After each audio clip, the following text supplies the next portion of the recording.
আপনি যদি আপনার পরীক্ষায় ব্যর্থ হয়ে থাকেন, আপনি যদি আপনার লাইফে হেরে গিয়ে থাকেন, আপনি যদি আপনার লক্ষ্যে না পৌঁছতে পেরে থাকেন, আপনি যদি আপনার ভালোবাসা হারিয়ে থাকেন, সব কিছুই কোনো না কোনো কারণে ঘটে থাকে। মাঝে মধ্যে হেরে যাওয়াটাও ভালো।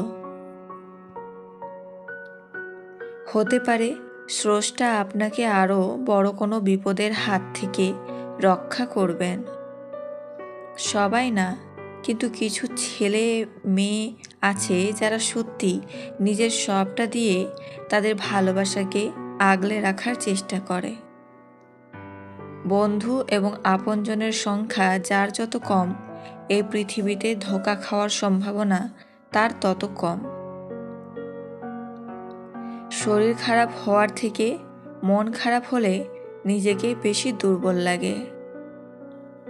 রক্তের সম্পর্কই যদি সব হতো, তাহলে কখনো ডাস্টবিনে সদ্যজাতকে পাওয়া যেত না।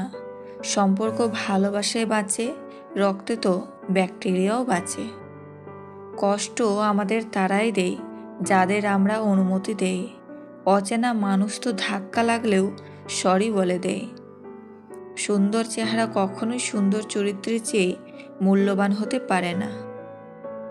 ঘৃণাকারীদের ঘৃণা করো না, তাদের সম্মান করো, কারণ তারাই তো মনে করে যে তুমি তাদের চেয়ে অনেক ভালো।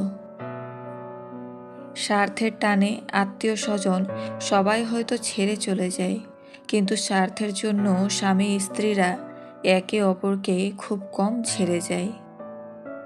যারা বেশি মিষ্টি মিষ্টি কথা বলে, পেছন থেকে ছুরিটা তারাই আগে মারে।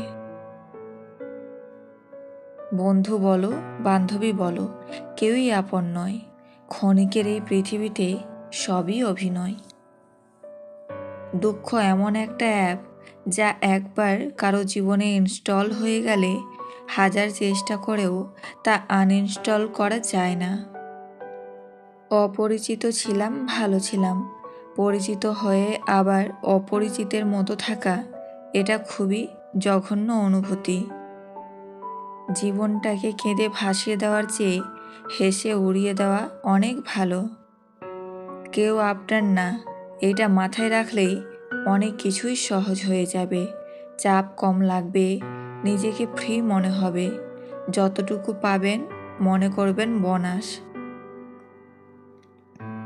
অন্যকে ঠকিয়ে তুমি নিজেকে সুখী ভাবতে পারো, কিন্তু জীবন তোমাকে কোথাও সুখে থাকতে দেবে না।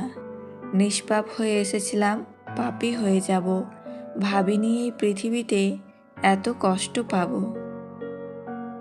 কষ্ট পেয়েও যারা প্রতিবাদ না করে চুপচাপ থাকে, তাদের দুর্বল ভাবার কোনো দরকার নেই। এটা তাদের মা বাবার দেওয়া ভালো শিক্ষার পরিচয়। নিজের খরচ নিজে চালানো আর নিজের পরিচয়ে পরিচিত হওয়ার মতো শান্তি পৃথিবীতে আর কিছুতে নেই। সবাইকে নিজের মতো ভাবতে যেও না, প্রতি মুহূর্তে ঠকে যাবে। কথাটা তেতো হলেও সত্য। তুমি যার কাছে সোজা সরল হবে, সে তোমাকে সস্তা ভেবে ছুঁড়ে ফেলে দেবে। ছেড়ে যাওয়ার সিদ্ধান্তে যে অটল, তার কাছে নিঃস্বার্থ ভালোবাসাটাও একটা অভিনয়। চরিত্র এমন রাখো যেন রাস্তা দিয়ে বাড়ি ফেরা মেয়েটা তোমাকে দেখে ভয় নয়, ভরসা পায়। 3টি লক্ষণ দেখলে নিজের স্ত্রীকেও বিশ্বাস করবেন না। 1. আপনার কাছে যে কিছু লুকায়। 2. যে স্ত্রী বিয়ের আগের সম্পর্ক ভুলতে পারে না। 3. যে স্ত্রী আপনার বাবা মায়ের সাথে ভালো আচরণ করে না। গরিব হোক বা ভিখারি, তাদেরকে নিয়ে কখনো খারাপ সমালোচনা করো না, কারণ গরিব হতে সময় লাগে না। আজকাল টাকা দিয়েও সম্মান কেনা যায়, তবে সেটা ততদিন থাকে যতদিন তোমার টাকা থাকে।